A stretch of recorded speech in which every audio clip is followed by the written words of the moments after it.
Hey, Pacific Northwest Conference, it is great to be with you for this August edition. I am here with Pastor Todd Johnson here at First Covenant Seattle, our historic church.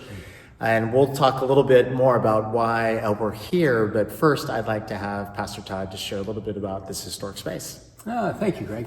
Between the year 1900 and 1910, the population of Seattle doubled.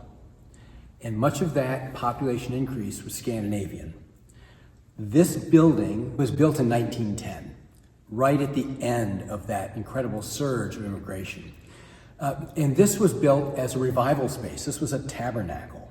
My research into this building has led me to the suspicion that this was Skogsberg's version of the Ryman Theater in Nashville, which was built as a tabernacle for an itinerant evangelist who then itinerated out and became a public space.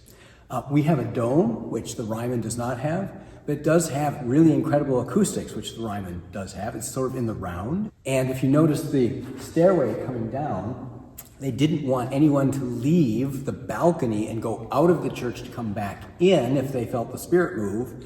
So they would come down, visible to all, and they're coming forward, as well as people coming forward on the main floor, would encourage more people to come down. So there's some really sophisticated psychology that went into the design of this building as a revival space. That's great. We're in a time in our country where the church has some challenges these days. And just kind of prompted from a lot of conversations that I'm having with folks around the conference, Pastor Todd wrote an article, and his article last week really struck me.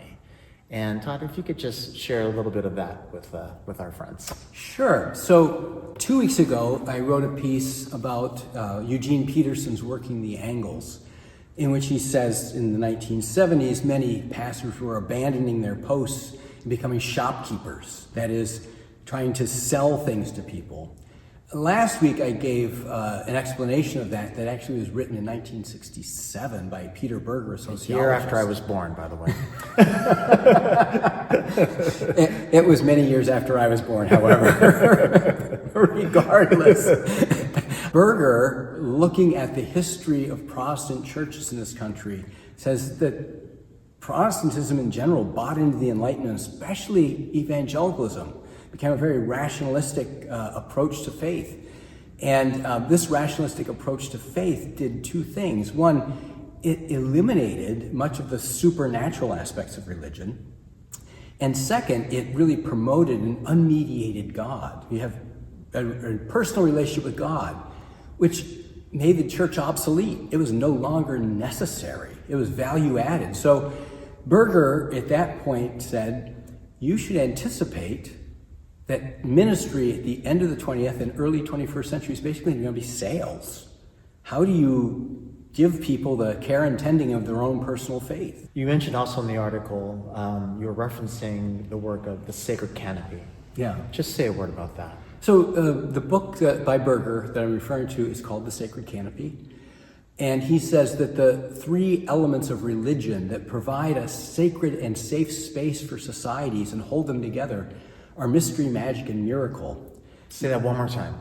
Mystery, magic, and miracle. Well, magic originally comes from magi, which is that which leads you to God.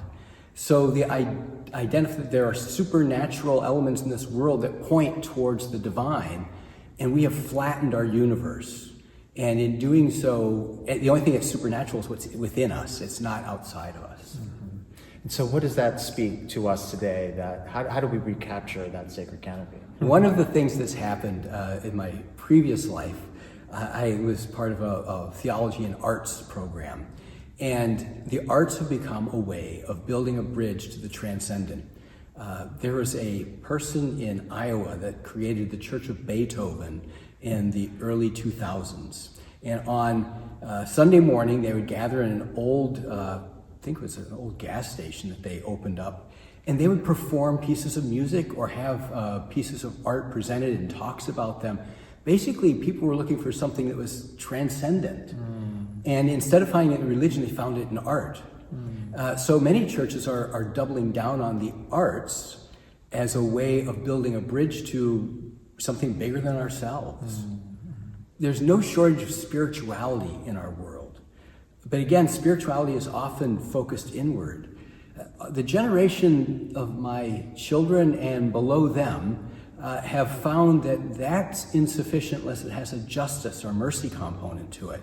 And I think the more the church can connect transcendence to care and love, the more they're making concrete what they actually believe. I wish we could spend more time because this is absolutely fascinating. But we pray that as you go out to your churches and to your ministries this month, that there would be this deep sense of the presence of God, that there is this transcendence, that there is this very palpable sense of the presence of God as he is establishing his kingdom right there where you are. Be encouraged this month, friends. Thank you so much. That was so good to be with Pastor Todd there at First Covenant Seattle, one of our first 4 churches that gave birth to what we now know as the Pacific Northwest Conference. So exciting to be in that historic space. But it was also exciting to be with Crossroads Community Covenant in Yelm last Sunday and to see what they are in the middle of this summer, including sponsoring a baseball team after they built a baseball field next to their church. Incredible touches with their community.